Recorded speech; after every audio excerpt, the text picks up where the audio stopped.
Alright, so I hope this is recording. I think it is. Let's take a look at these rational functions. We're finding the x and y intercept. We're also finding the end behavior, if it, and then vertical asymptotes if they exist, and holes if they exist.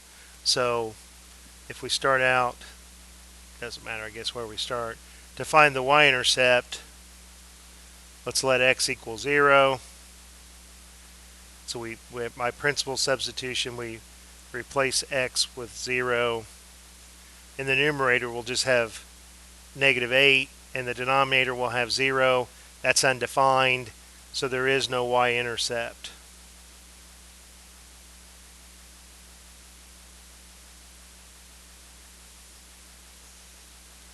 To find the x-intercept,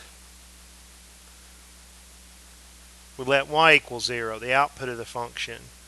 Well, if this fraction reduces to 0, it's going to be because of the numerator. But we have to be cautious that we don't call a whole an x-intercept. So I need to factor this numerator denominator. In the numerator, I have 3x times x.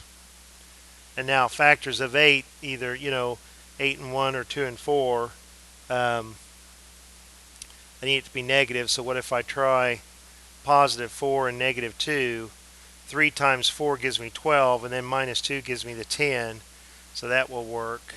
If you can't see that by trial and error in your head, you can always perform the x method, and that'll factor it.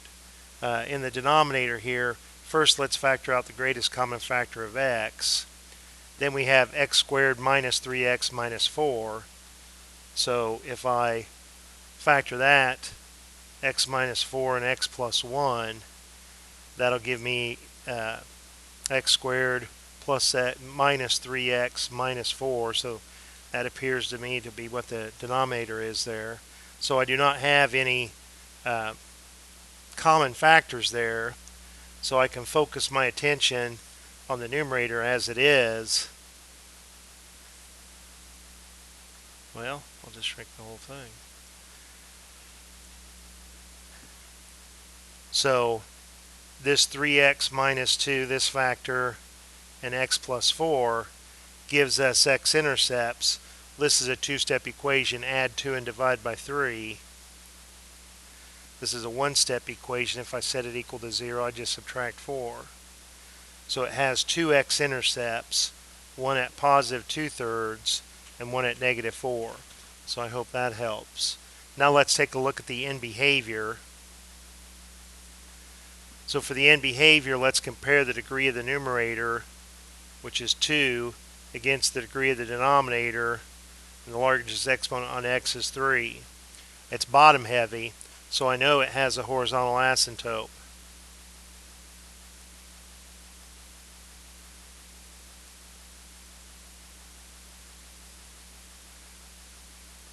So I can give the horizontal asymptote as the line.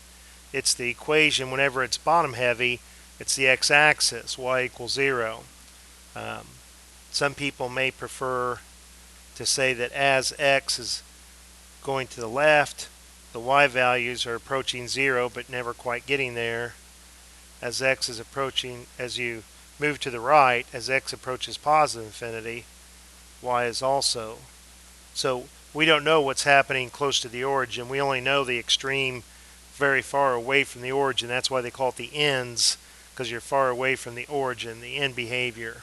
So either you can express it as a horizontal asymptote and you must give it as an equation, or you can use this notation. Alright, so then let's take a look at vertical asymptotes. So let's factor this, reduce it, and look and see what remains in the denominator. Set that equal to 0, and that'll be a vertical asymptote. So we've already seen that this numerator factors to 3x times x, and what did we say? Plus 3 plus 4 is 12, and minus 2 is 10. And x was common here, and the -4 and -3. Alright, so for the vertical asymptote, since nothing cancels here, I have 3 vertical asymptotes.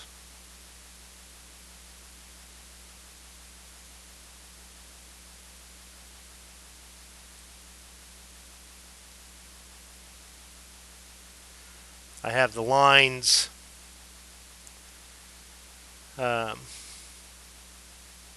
x equals 0, x equals 4, and x equals -1. Now, they also wanted me to determine if this graph had any holes in it. Well, I claim that there's no holes in the graph because I can see in factored form the values we threw out of the domain. There were no common factors. They didn't cancel, so there are no holes in the graph. So I believe that's it. We found, where'd it go? The x-intercept, y-intercept, and behavior. Yep, that's it. Hope that helps. Talk to you later.